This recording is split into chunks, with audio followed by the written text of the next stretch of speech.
Bueno, conversemos con Víctor Márquez, presidente de la Asociación de Profesores de la Universidad Central de Venezuela. Además, ha estado muy activo, Víctor, en el Frente Amplio Venezuela Libre. Y bueno, gracias por venir, Víctor, y compartir una serie de inquietudes sobre el tema político, también de la universidad, porque siempre la universidad está presente en las conversaciones que tenemos.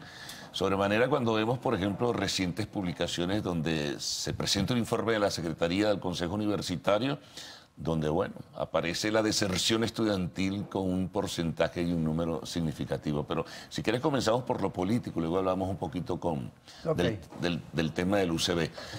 Bueno, ¿cómo va lo del Frente Amplio, no? Que mucha gente dice, salió con mucha fuerza, pero luego no ha estado como que muy activo. ¿Qué está pasando? ¿Qué está ocurriendo? Fíjate, la primera cosa que hay que entender es que los procesos de carácter político tienen un tiempo y tienen un ritmo. Claro. ¿Ok?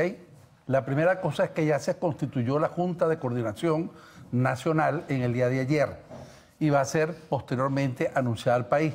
Y al mismo tiempo se constituyó el secretariado que tiene que ver con esta Junta de Conducción y que está integrado por el padre José Virtuoso y por mi persona como representante de la sociedad civil. Está la representación de los partidos políticos que integran la MUT. Ahí está Juan Pablo Guanipa y está Negal Morales, y por lo que se llama el sector disidente del chavismo o el chavismo democrático está Sergio Sánchez y está Pavel Mudarra.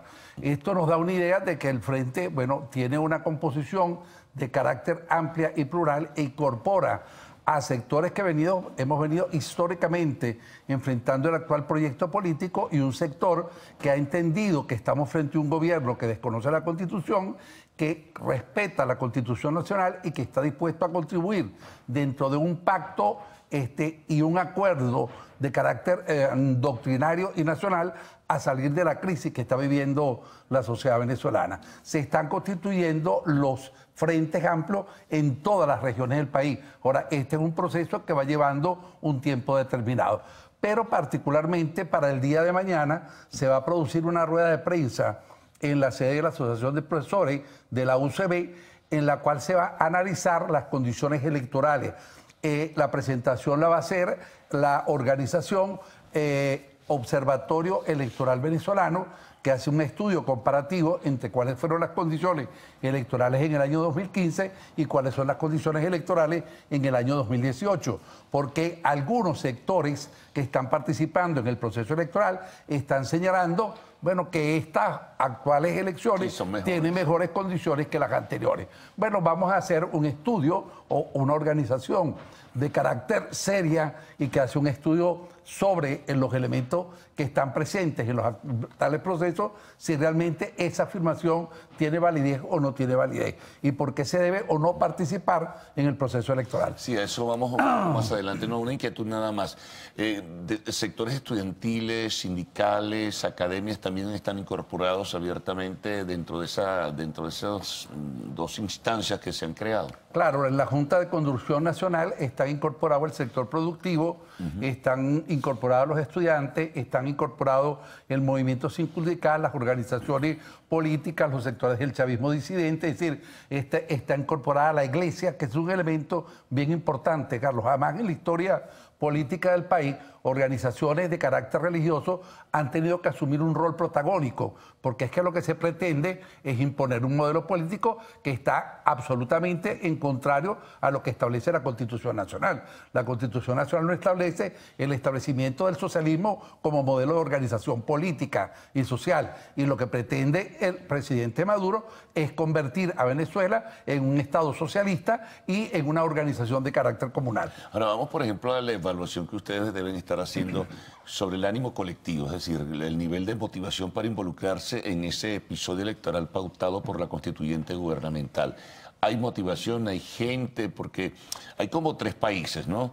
Hay un país que tiene un porcentaje establecido por algunas investigaciones de opinión pública que representa el oficialismo, un país que representa a unos opositores que decidieron involucrarse en el proceso pautado para el 20 de mayo, y un país que parece ser, según las encuestas, que es muy grande, que es la mayoría en este caso, que no tiene como que las ganas de involucrarse en ese proceso. Bueno, la primera cosa es que ver si estamos en presencia de un proceso electoral.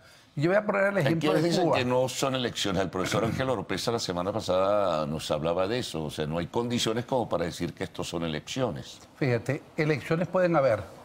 Lo que pasa es que tú puedes votar y no elegir. Ese es el caso del modelo cubano. En Cuba hay elecciones y hay elecciones cada rato.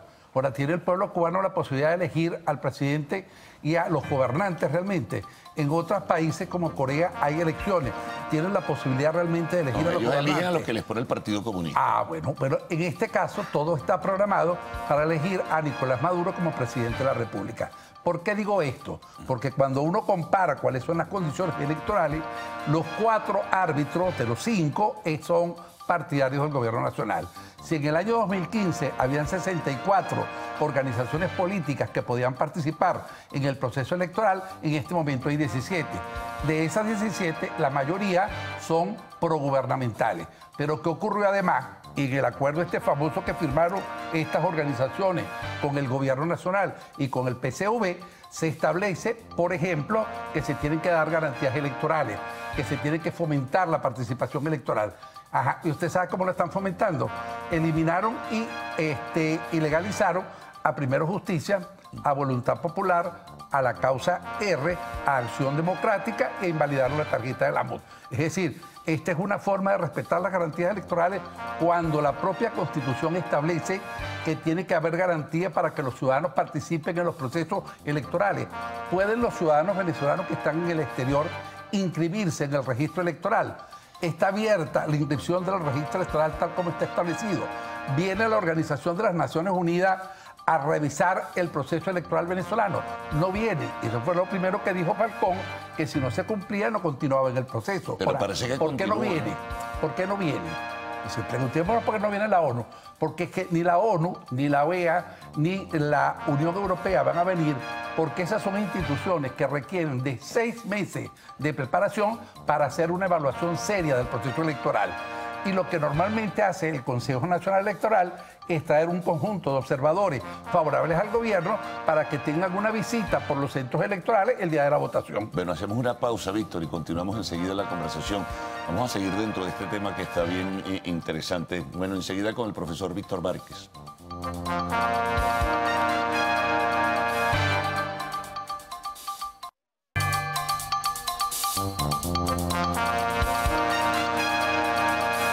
Bueno, seguimos nuestra conversación con el profesor Víctor Márquez. Hacías un análisis en el segmento anterior, Víctor, sobre lo que no son condiciones como para involucrarse en la cita electoral solicitada por la constituyente gubernamental. Ahora bien, hay unos candidatos, ¿no? Y el que más jerarquiza dentro de lo que es la promoción pública es Henry Falcón. ¿Qué piensas tú de lo que ha hecho hasta ahora Henry Falcón?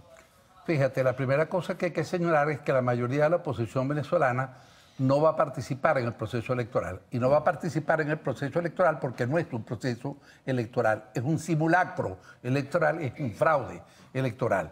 Bueno, Henry Falcón decidió retirarse de los sectores de oposición. Él fue el que se retiró, nadie lo excluyó. Bueno, él decidió participar en un proceso donde no hay condiciones. Si él permanece en el proceso y uno aspiraría a que se retire de un proceso que tiene carácter fraudulento, bueno, él será corresponsable del intento de formalizar la legalización de la elección de Nicolás Maduro. ¿Ok? Y digo de tratar de legalizar la elección de Nicolás Maduro porque el día 20, después que se produzca ese simulacro electoral, si sigue electo, entre comillas, Nicolás Maduro, el día 21 va a ocurrir algo. Y el día 21 lo que va a ocurrir es que el presidente de la República, electo entre comillas, no va a tener el reconocimiento internacional. Es decir, él no va a poder viajar ni para Europa, ni para la mayoría de los países de América, ni va a poder viajar para cualquier país de carácter democrático y solamente podrá visitar China, Rusia, Corea, Nicaragua, Bolivia, ese conjunto de países. Porque va a tener el desconocimiento de la comunidad internacional, pero es que también va a tener el desconocimiento de la comunidad nacional. Porque, en primer lugar, la Asamblea Nacional Constituyente es una estructura legal y no tiene la potestad constitucional para convocar al proceso electoral. ¿Crees, Víctor, que ese día puede convertirse ya posteriori las horas y los días que correrán en el factor detonante para buscar una salida diferente a la crisis política venezolana? Fíjate, yo no sé si será detonante, pero sí va a marcar un antes y un después. Es decir, hasta ahora Nicolás Maduro tiene una legitimidad de origen, ¿ok? Es reconocido a nivel internacional como el presidente de la República Bolivariana de Venezuela. Hay otros elementos que es que está proponiendo un proyecto político en el programa de gobierno que modifica lo que establece en la Constitución. Y el único que tiene potestad para modificar la Constitución es el pueblo venezolano, no un proyecto político del presidente de la República. Invito a los venezolanos que lean el acuerdo electoral que firmó la mayoría del gobierno con unos candidatos y con 3 partidos, uno de los cuales que es COPEI, pero no es el COPEI verdadero. El COPEI verdadero fue intervenido, le impusieron una junta directiva que no representa a la mayoría de COPEI para que apareciera respaldando la candidatura de Henry Falcón. Entonces, ¿quiénes están respaldando a Henry Falcón? Bueno, su partido Avanzada Progresista, cosa que es comprensible, y el Movimiento al Socialismo, del cual yo fui militante durante muchos años, y que casi quedan 5 personas para meterse en un Volkswagen. Ahora, tú ¿piensas entonces que no convertirá o no se convertirá Falcón en un referente para esa cita electoral? ¿No se convertirá en un elemento motivador para que la gente se incorpore y pueda participar? Fíjate, la sociedad venezolana tiene que evaluar qué es lo que va a ocurrir en este proceso que se va a llevar a cabo. Si realmente es un proceso electoral que le permite elegir o si es un proceso que simula un acto electoral. Como la conclusión a la que ha llegado el Frente es que hay una simulación del proceso electoral, que no hay realmente la posibilidad de elegir. Hay la posibilidad de votar, pero no hay la posibilidad de elegir. ¿Qué está ocurriendo? Está ocurriendo que el gobierno está implementando todos los mecanismos que conforman el fraude electoral. Y la gente tiene que tener claro que el fraude electoral no ocurre el día de la elección exclusivamente. No es un problema del voto cuando se mete y que los votos que se metieron son igualitos a los que salieron. No. Un ejemplo claro del fraude electoral es cómo se utiliza el carnet de la patria para chantajear a la gente. Las cadenas presidenciales, que ahí dice en el acuerdo ese que firmaron, y eso da un poquito de risa, ¿no? Que el gobierno evitará las cadenas.